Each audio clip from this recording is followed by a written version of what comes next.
Esse é o Mundo em Revolução e nós vamos falar agora sobre a situação na Ucrânia, hoje dia 27 de novembro de 2024, 1 hora da tarde aqui em Kiev, eu já estou de volta em Kiev, 8 horas da manhã no horário de Brasília, aí no Rio de Janeiro. E, bom, tivemos mais um ataque de ontem para hoje aqui em Kiev com drones, tá? Infelizmente teve uma pessoa ferida e prejuízo material também, mas a maior parte dos drones foi derrubado sem nenhuma consequência mais séria, né?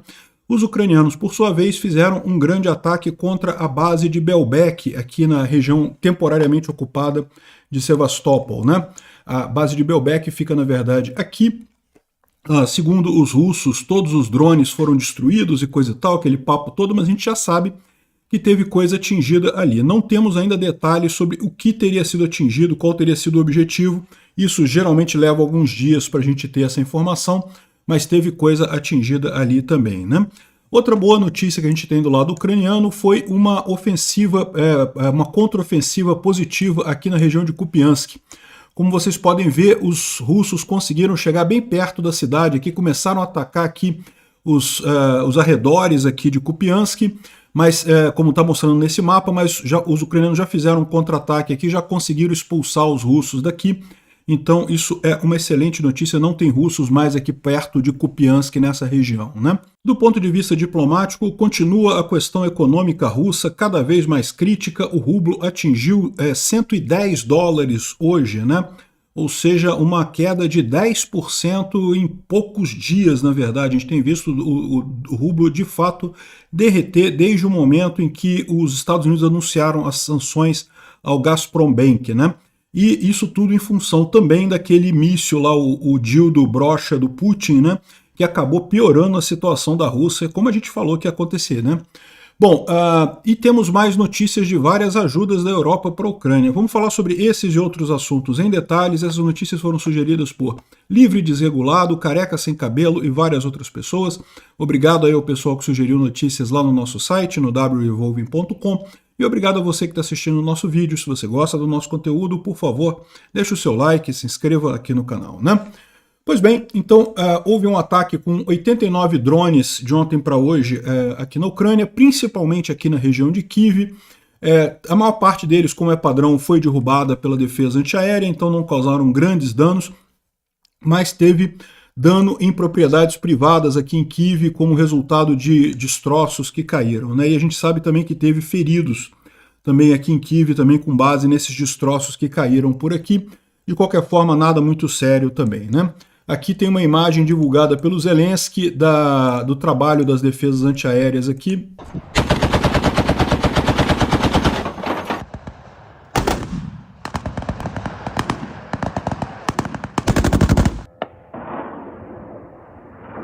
Збиття шахіда. Було знищення. Так, було знищення. Ou seja, mostra aí o trabalho do pessoal derrubando os drones aqui que se aproximam da Ucrânia, né? Aí sim, só para lembrar vocês, eu já estou aqui em Kiev, eu vim de Kharkiv ontem para cá, cheguei ontem à noite, muito cansado e coisa e tal, mas já está tudo bem aqui, já estou preparando aqui as coisas aqui em Kiev, né? Bom, agora vamos para algumas notícias positivas, né? Os ucranianos fizeram um ataque na cidade ocupada, temporariamente ocupada de Sevastopol, deu para ver aqui uma série de colunas de fumaça aqui em cima da academia naval da frota negra, da frota do Mar Negro, da frota russa do Mar Negro. Lembra que Sevastopol é essa cidade aqui temporariamente ocupada, mas mesmo antes da guerra, mesmo antes da invasão russa da Ucrânia, né, Sevastopol era uma região cedida à Rússia pela Ucrânia, né? No desmembramento da União Soviética, a frota soviética do Mar Negro ficava sediada em Sevastopol. Quando a União Soviética encerrou, né, a Ucrânia ficou com a Crimeia, de acordo com a Rússia aceitou isso daí, mas havia um termo de cessão, uma espécie de aluguel da região de Sevastopol aqui, ó, só dessa região de Sevastopol, para a Rússia até 2015. Então até 2015 a Rússia poderia ocupar essa região, eventualmente a Rússia queria renovar esse aluguel da região aqui com a Ucrânia não queria renovar, esse certamente foi um dos motivos para a invasão da Crimeia pela Rússia em 2014, né? Um absurdo isso. De qualquer forma, Sevastopol é a sede da frota russa do Mar Negro desde antes dessa invasão da Ucrânia, né? Então, a academia da frota russa do Mar Negro foi alvejada, a gente não sabe exatamente ainda o que foi atingido, mas teve alarme de ataque aéreo e muita fumaça subindo ali, né? Aqui, ó, a gente tem informação aqui que também teria atingido o aeroporto de Belbek, então a gente está falando de pelo menos 2 lugares aqui, Belbek fica nessa região aqui, e a academia fica aqui em Sevastopol, né? A gente não sabe exatamente aonde que é aqui a academia da frota russa do Mar Negro, né? E também teve isso aqui, ó, foram, segundo a imprensa pró-Kremlin, foram cerca de 40 drones, mísseis Neptune e mísseis balísticos não identificados foram envolvidos. Será que já é a Ucrânia testando os novos mísseis balísticos dela, né? As defesas aéreas russas dizem que derrubaram 25 drones sobre o Mar Negro e a Crimeia, né? Então foi um ataque muito grande. É lógico, como isso daqui foi avisado pelos russos, eles não iam dizer o que foi atingido, né? A gente vai ter que esperar alguns dias aí e as imagens de satélite para poder saber exatamente o que foi atingido, né? Outra informação é que soou o alarme de ataque aéreo em várias regiões da Crimeia e também em Rostov-on-Don. E está dizendo aqui o pessoal avisando que foram reportadas explosões muito fortes em várias cidades de Rostov-on-Don. Então esse ataque que foi aqui na Crimeia, aqui em Sevastopol, não foi só aqui em Sevastopol não, teve outras regiões da Crimeia também e também aqui em Rostov-on-Don. A gente não tem as informações sobre essas áreas afetadas aqui, mas isso é uma excelente notícia de qualquer forma, porque, como o Trent Telenko está falando aqui, finalmente parece que os ucranianos estão usando ATACMS no território russo. Ou seja, lembra, havia uma questão, quando o Biden liberou o ATACMS, todo mundo tinha a questão de, afinal, liberou de que forma? Os ucranianos podem usar em qualquer lugar da Rússia, é só no Oblast de Kursk, é só contra alvos militares, enfim, quais são as limitações da liberação do ATACMS pelos americanos para os ucranianos, né? E aparentemente, se os ucranianos estão usando isso contra Rostov-on-Don, isso é uma excelente notícia, uma notícia de que tá valendo, né? Pode usar ATACMS nessa região. Rostov-on-Don, como a gente falou, é a sede do Distrito Militar Sul, né? É onde é feito todo o planejamento, toda a logística dos ataques aqui na Ucrânia, tudo feito aqui em Rostov-on-Don. Então, se os ucranianos podem atingir ali, é uma excelente notícia isso, né? Realmente ótima informação isso daqui. E outra boa notícia que a gente teve foi um grande contra-ataque ucraniano. Não se sabe se é uma contraofensiva enorme, né? Mas pelo menos um contra-ataque ali na região de Kupiansk. Está aqui também o porta-voz do exército ucraniano falando sobre isso. As forças ucranianas empurraram os russos para fora de Kupiansk, na região de Kharkiv, e a cidade está completamente sob controle da Ucrânia, segundo o porta-voz aqui do grupo ucraniano aqui, né? Recentemente foi sabido que haviam forças russas perto da cidade, ali nos arredores norte da cidade, né? E aqui a gente tem uma imagem do que é essa situação. Kupiansk está aqui, ó. Os russos estavam vindo aqui por cima, conseguiram fazer um avanço nessa direção aqui, mas foram agora prontamente expulsos dessa região aqui, né? Kupiansk é uma cidade muito estratégica, você pode ver que tem várias vias aqui, tanto rodoviárias quanto ferroviárias. Nesse outro mapa aqui fica ainda mais evidente a importância de Kupiansk. Aqui, ó, Kupiansk aqui, ó, tem várias vias rodoviárias e ferroviárias por aqui também, chegando nessa região. Então é uma cidade muito importante. Os russos chegaram bem pertinho aqui do norte, tentaram tomar Kupiansk, mas parece que agora os ucranianos expulsaram eles daqui nesse grande contra-ataque que teve de ontem para hoje, né? Ótima notícia.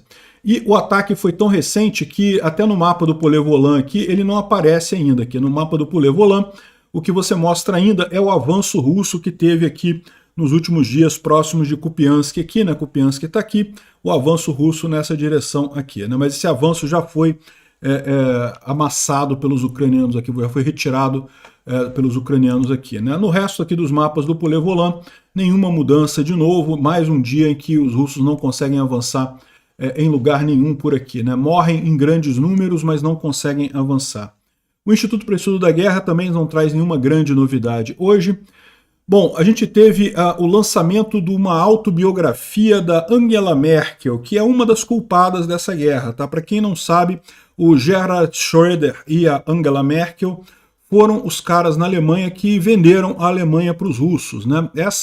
Ou seja, eles acabaram com a energia nuclear na Alemanha e com isso decretaram uma dependência muito forte da Alemanha de combustíveis fósseis, né? Até hoje eu não consigo entender o pessoal que é contra a energia nuclear. Realmente uma coisa que não faz sentido. A energia mais limpa que tem, mais estável, mais fácil de controlar, mais segura. Enfim, mas de qualquer forma, a Angela Merkel decidiu acabar com a energia nuclear na Alemanha, e isso deixou a Alemanha praticamente dependente da Rússia, né? Aliás, a Rússia invadiu a Ucrânia porque ela achava que a Alemanha não iria se levantar contra a Rússia porque dependia da Rússia pelo gás. Aliás, ele achava que toda a Europa iria ter esse problema, né? Que a Europa não iria brigar contra a Rússia por conta do gás, né? Acabou que ele se ferrou porque a Europa comprou gás do Oriente Médio, né? Do Bahrein, do Catar, de não sei mais aonde, e no final das contas conseguiu sair dessa arapuca. Mas ainda isso com muito custo, né? Os alemães estão pagando caro pela energia elétrica, não pela decisão do Olaf Scholz de cortar o gás com a Rússia, mas pela decisão da Angela Merkel de cortar a energia nuclear, né?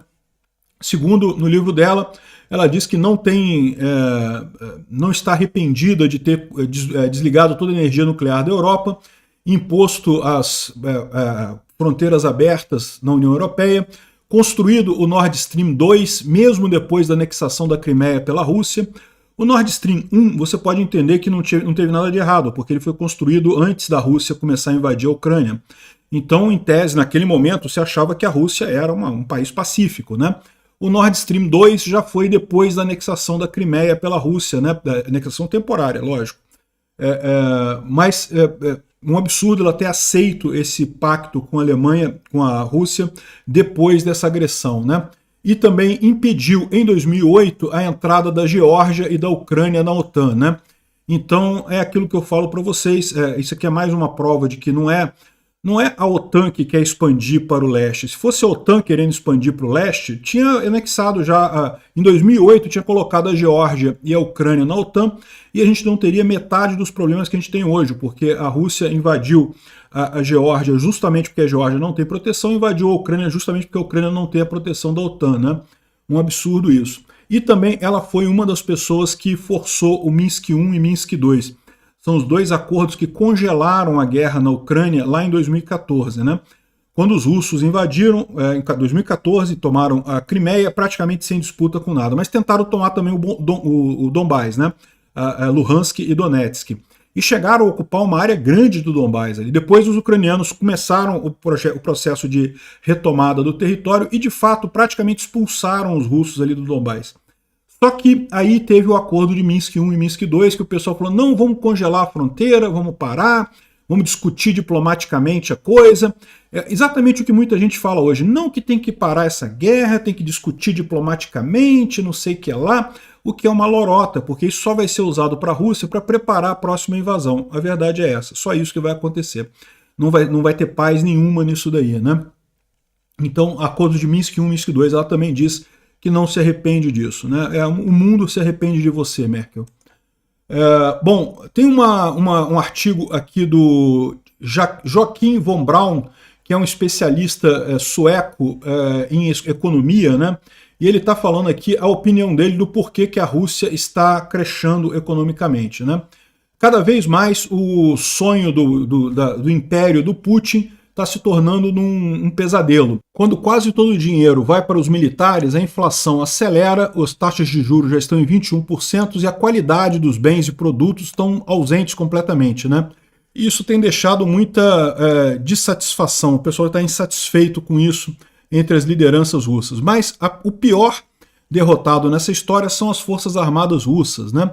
Porque nada parece funcionar. Mesmo com a entrada dos norte-coreanos, você tem também recrutas forçados do Nepal, do Iêmen, e nada disso consegue resolver o problema da Rússia ali na Ucrânia, né? E ele segue listando aqui todos os vários problemas que estão acontecendo com o exército russo, mostrando que a questão da economia é função também da falha do exército russo em conseguir avançar, né? Outros indicadores curiosos é esse daqui, ó. Roubo de manteiga começa a ser um problema sério na Rússia, né? A manteiga tá muito cara lá na Rússia, a Rússia não tem manteiga, e aí com isso aumentou o roubo de manteiga, olha que coisa. Aqui parece que em São Petersburgo teve um rompimento de um duto de aquecimento, isso deve ser uma coisa complicada, tá? Aqui nas cidades todas aqui da região, aqui em Kyiv também tem isso, você tem aquecimento centralizado, né? Porque realmente no inverno aqui é muito frio, então você precisa de aquecimento, né? E o problema é que isso daqui é uma água muito quente mesmo, água fervendo, e de repente esse cano explodiu e escaldou toda uma região ali de São Petersburgo, né? Tudo isso por quê? Porque cada vez mais a manutenção das cidades na Rússia, a manutenção das coisas lá estão sendo sacrificadas. Tudo quanto é homem em idade militar tem que ir para a linha de frente, tem que ir para a guerra, não sobra ninguém para realmente fazer o trabalho de manutenção das cidades, né? Hipotecas na Rússia chegam a 30% de taxa de juros. Cara, 30% de taxa de juros é praticamente impossível de você pagar qualquer coisa. Não é à toa que a venda de imóveis na Rússia parou totalmente. Não tem como você financiar um negócio com 30% de juros ao ano, né? Realmente uma taxa muito alta isso daqui. E hoje nós tivemos aqui a maior cotação do rublo, a menor cotação do rublo, né? Um rublo, $110, é um recorde absoluto. O euro está 115 rublos, né? Ou seja, estão caindo com muita força o dólar, por quê? Justamente em função das sanções contra empresas russas, particularmente o Gazprombank, que foi sancionado pelo Biden recentemente, né? E também isso tudo com a visão de que cada vez mais o pessoal percebe, né? O Trump era a última expectativa que o Putin tinha de alguma coisa que resolvesse essa guerra para ele. O Trump já deixou claro que não vai ser isso, que se vai resolver essa guerra, vai resolver ajudando a Ucrânia a recuperar seus territórios, né? Então a situação na Rússia está ficando cada vez mais complicada com isso daí. Sem contar com a questão da ajuda ucraniana, né? Aqui, o ministro da Defesa ucraniano, o Merov, vai se encontrar com o presidente Yoon Suk Yeol, o presidente da Coreia do Sul, justamente para discutir como é que está a situação das tropas norte-coreanas ali na Rússia e justamente um apoio da Coreia do Sul. Isso seria uma coisa excelente. A Coreia do Sul é uma potência bélica, tem muitas armas, muitos equipamentos, muita munição. Seria ótimo a Coreia do Sul ajudando a Ucrânia.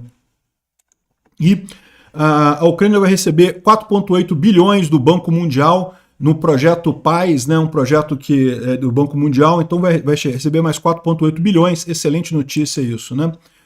O Biden também está tentando passar no Congresso agora ainda, entre agora e 20 de janeiro, mais 24 bilhões de apoio para a Ucrânia, para levar mais armas para a Ucrânia antes do Trump tomar posse, né? É aquele negócio, né? Eu acho que o Trump não vai interromper a ajuda para a Ucrânia, já falei para vocês, é capaz até de aumentar a ajuda para a Ucrânia. Mas é melhor estar garantido, né? Se puder passar essa coisa aqui, eu acho que seria muito importante para todo mundo a aprovação do Congresso americano dessa ajuda para a Ucrânia. Vamos ver o que acontece nesses últimos dias da administração Biden. Obrigado por assistir o vídeo até o final. Se gostou do conteúdo, não esqueça de deixar o seu like, isso ajuda o canal a crescer e a chegar para mais gente. Se não gostou, deixe o dislike e explique nos comentários como podemos melhorar. Comente também sugestões de temas que podemos trazer por aqui. Comentários insultuosos ou defendendo ditaduras e criminosos de guerra serão sumariamente bloqueados. Agradeço a compreensão. Se ainda não é inscrito no canal, considere se inscrever clicando no botão inscrever-se abaixo e marcando a campainha para todos os avisos. Se quiser ajudar o canal, veja no nosso site como você pode fazer isso.